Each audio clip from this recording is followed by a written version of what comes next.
I have not quitted you since yesterday, returned Fernand sorrowfully. M. Morel had not readily given up the fight. He had learned that Dantes had been taken to prison, and he had gone to all his friends, and the influential persons of the city, but the report was already in circulation that Dantes was arrested as a Bonapartist agent, and as the most sanguine looked upon any attempt of Napoleon to remount the throne as impossible, he met with nothing but refusal, and had returned home in despair, declaring that the matter was serious and that nothing more could be done.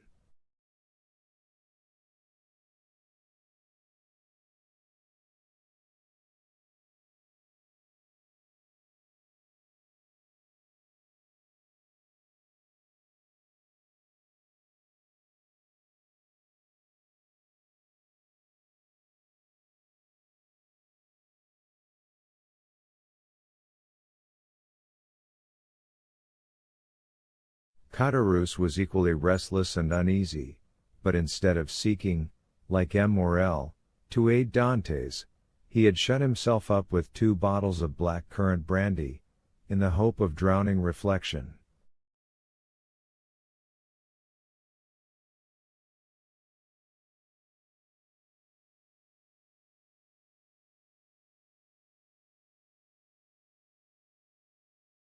But he did not succeed, and became too intoxicated to fetch any more drink, and yet not so intoxicated as to forget what had happened.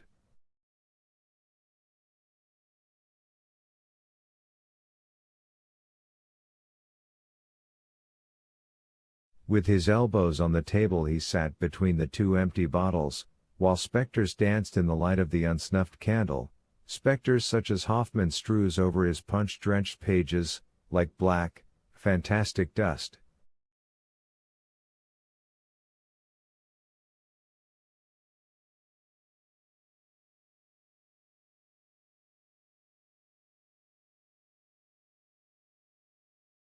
Danglars alone was content and joyous.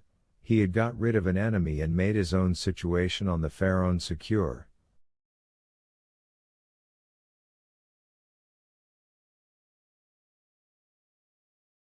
Danglars was one of those men born with a pen behind the ear, and an inkstand in place of a heart. Everything with him was multiplication or subtraction. The life of a man was to him of far less value than a numeral, especially when, by taking it away, he could increase the sum total of his own desires.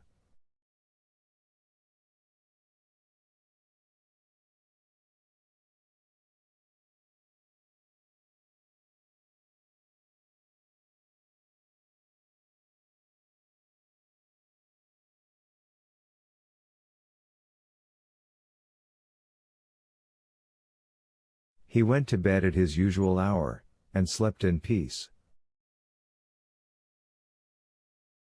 Villefort, after having received M.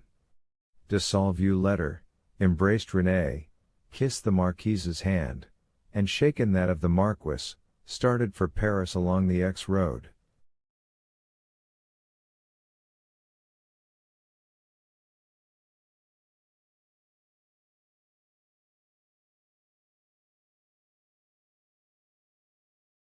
Old Dantes was dying with anxiety to know what had become of Edmond. But we know very well what had become of Edmond.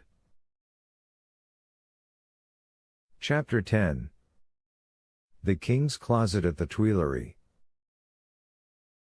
We will leave Villefort on the road to Paris, traveling, thanks to trebled fees, with all speed, and passing through 2 or 3 apartments, enter at the Tuileries the little room with the arched window, so well known as having been the favorite closet of Napoleon and Louis XVIII, and now of Louis Philippe.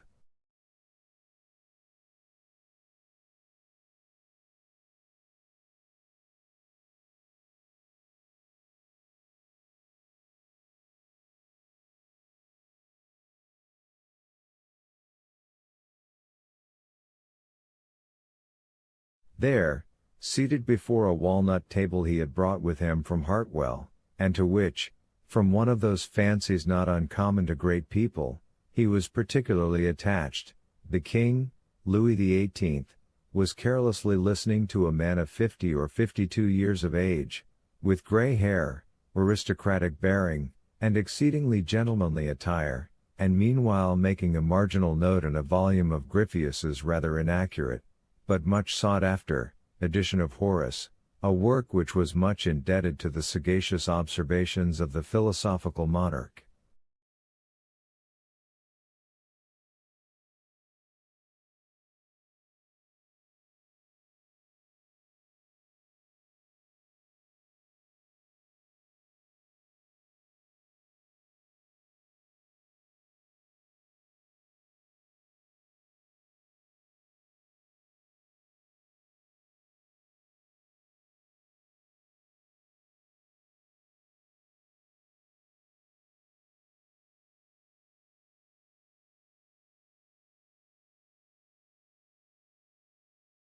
You say, sir, said the king,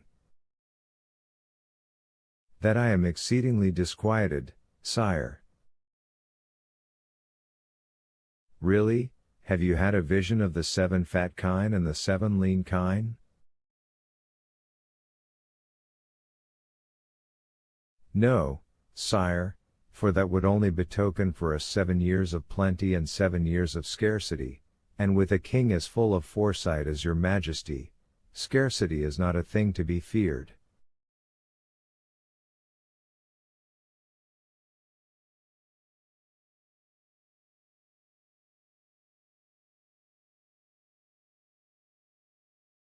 Then of what other scourge are you afraid, my dear Blacas? Sire, I have every reason to believe that a storm is brewing in the south. Well, my dear Duke, replied Louis XVIII, I think you are wrongly informed, and know positively that, on the contrary, it is very fine weather in that direction.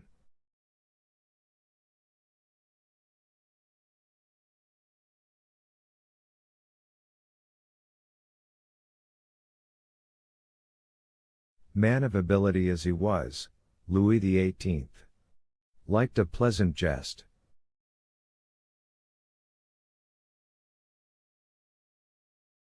Sire, continued M.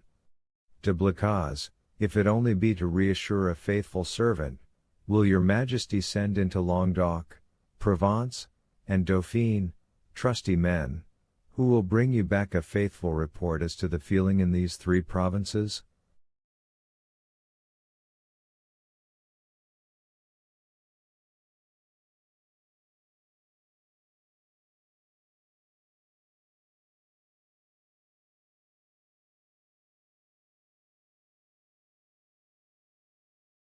Caninus certus, replied the king, continuing the annotations in his Horace.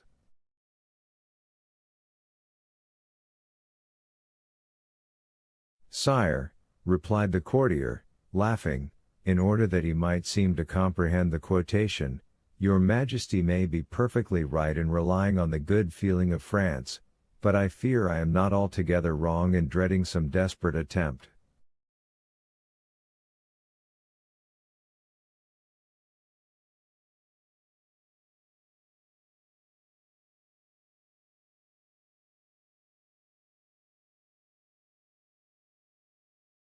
By whom?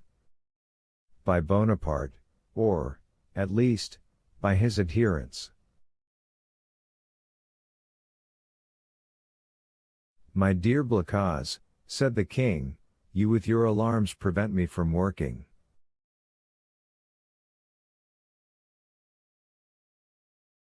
And you, sire, prevent me from sleeping with your security. Wait, my dear sir, wait a moment, for I have such a delightful note on the Pastor cum Traherit, wait, and I will listen to you afterwards.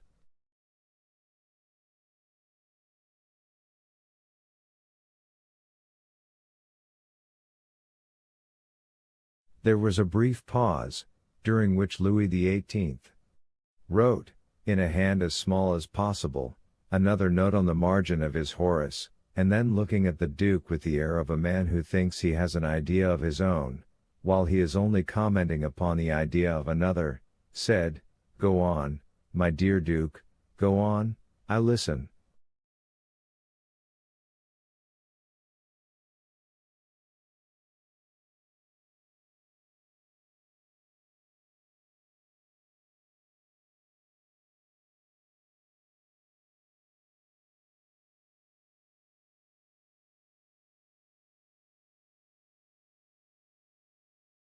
"Sire," said Blacas, who had for a moment the hope of sacrificing Villefort to his own profit.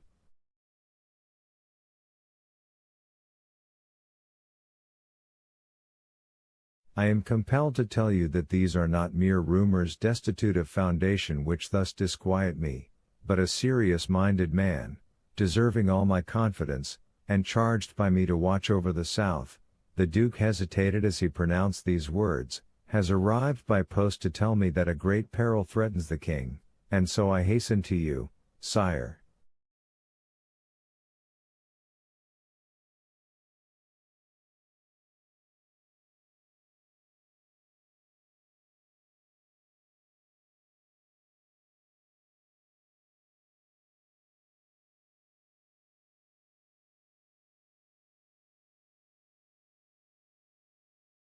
"Maledicus avi domum," continued Louis XVIII, still annotating.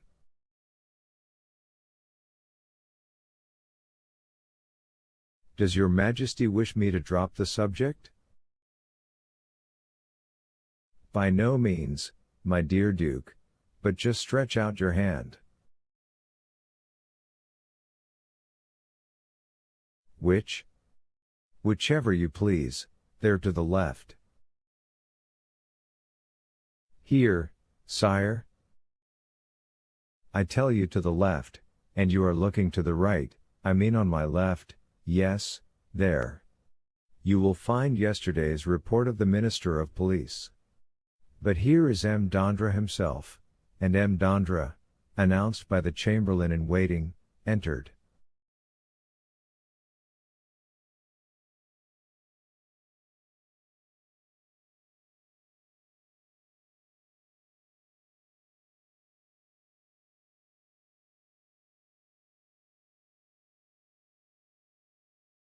"Come in," said Louis XVIII, with repressed smile, "come in, Baron, and tell the Duke all you know, the latest news of M. de Bonaparte. Do not conceal anything, however serious. Let us see, the island of Elba is a volcano, and we may expect to have issuing thence flaming and bristling war. Bella, horrida bella."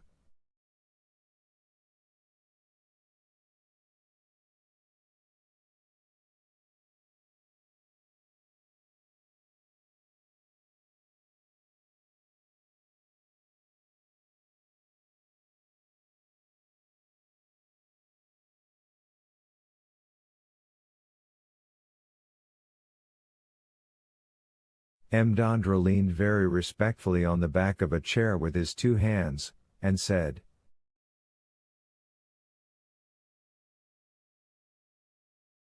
"Has your Majesty perused yesterday's report?" "Yes, yes, but tell the Duke himself, who cannot find anything, what the report contains. Give him the particulars of what the usurper is doing in his islet."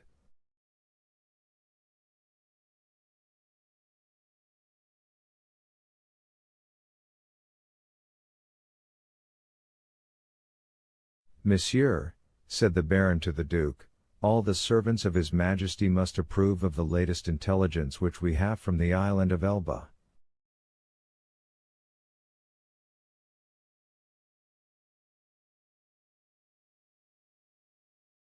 Bonaparte M. Dondra looked at Louis XVIII, who, employed in writing a note, did not even raise his head.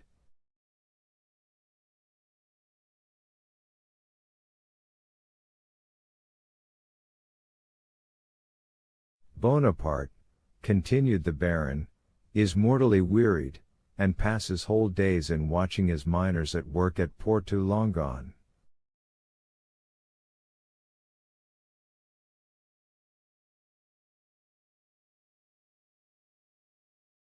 And scratches himself for amusement, added the king.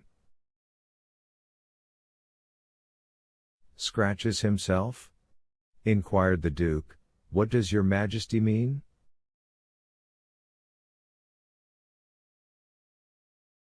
Yes, indeed, my dear duke. Did you forget that this great man, this hero, this demigod, is attacked with a malady of the skin which worries him to death, prurigo?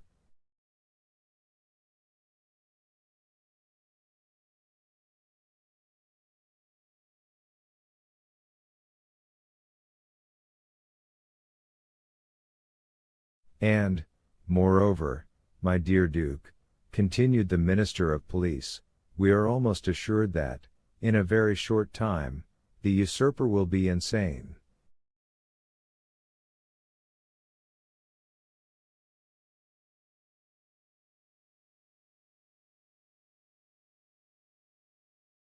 Insane? Raving mad, his head becomes weaker. Sometimes he weeps bitterly, sometimes laughs boisterously, at other time he passes hours on the seashore, flinging stones in the water, and when the flint makes duck and drake 5 or 6 times, he appears as delighted as if he had gained another Marengo or Austerlitz.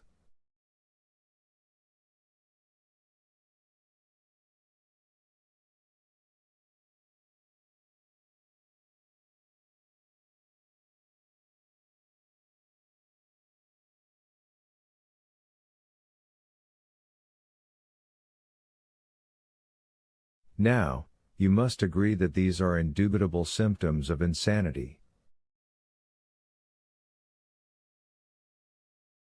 Or of wisdom, my dear Baron, or of wisdom, said Louis XVIII, laughing. The greatest captains of antiquity amused themselves by casting pebbles into the ocean. See Plutarch's Life of Scipio Africanus.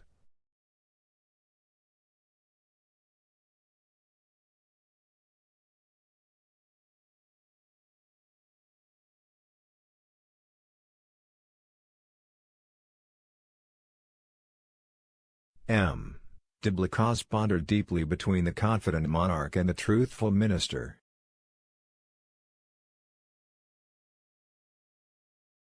Villefort, who did not choose to reveal the whole secret, lest another should reap all the benefit of the disclosure, had yet communicated enough to cause him the greatest uneasiness.